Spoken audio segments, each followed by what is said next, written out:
আসসালামু আলাইকুম। আশা করি আল্লাহর রহমতে সকলে ভালো আছেন। দীর্ঘ 4 মাস পর আমি ইউটিউবে আসলাম।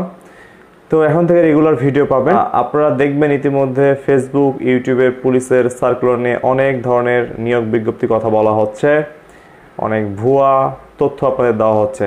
আমাকে ইতিমধ্যে হোয়াটসঅ্যাপে, ফেসবুক মেসেঞ্জারে অনেক মেসেজ করতেছেন, ভাইয়া সার্কুলার কবে দেবে, কতজন দেবে, কখন হতে পারে, কিছু একটা বলেন।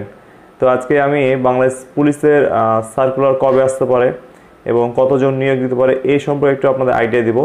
তো ভাই, পুলিশ কনস্টেবলের সার্কুলার কখন দেবে এটা আমি সঠিক তারিখ সময় বলতে পারবো না, কারণ আমাদের নতুন আইজিপি মহোদয় আসছেন, আমাদের নতুন স্বরাষ্ট্র উপদেষ্টা স্যার আসছেন।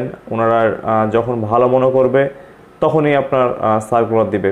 এইবারের নিয়োগে 5,000 পুলিশ কনস্টেবল নিয়োগ দিবে না 10,000 পুলিশ কনস্টেবল নিয়োগ দিবে এই নিয়ে কোনো কিছুই বলা যাচ্ছে না এখন। তবে নিয়োগটা অনেক বড় হবে এই বছরে, আমি ব্যক্তিগতভাবে মনে করি এই বছরে একটা সার্কুলার আপনারা পাবেন আশা করি।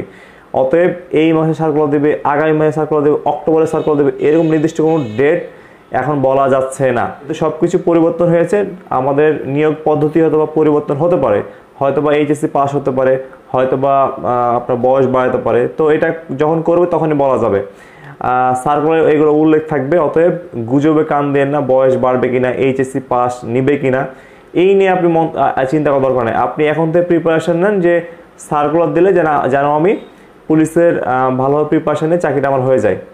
বর্তমানে যে পরিস্থিতি, আপনি যদি ভালোভাবে প্রিপারেশন নেন, আমি এর আগেও বলছি, ভালো প্রিপারেশন নিতে পারলে আপনার চাকরি ইনশাল্লাহ হয়ে যাবে। এখন অনেকে ভাবতেছেন প্রিপারেশন কীভাবে নিব। হ্যাঁ, যাদের এইচএসসি পরীক্ষা এখনও হয়নি, স্থগিত আছে, এইচএসসি পরীক্ষার পর আপনি প্রিপারেশন শুরু করেন। যাদের বয়স 18 থেকে 20 বছর আছে এখন, তারা প্রিপারেশন নিতে পারেন। অ্যান্ড প্রিপারেশন নেওয়ার জন্য আপনার কী কী দরকার এগুলো আমি রেগুলার আজ থেকে ভিডিও দেওয়া শুরু করব।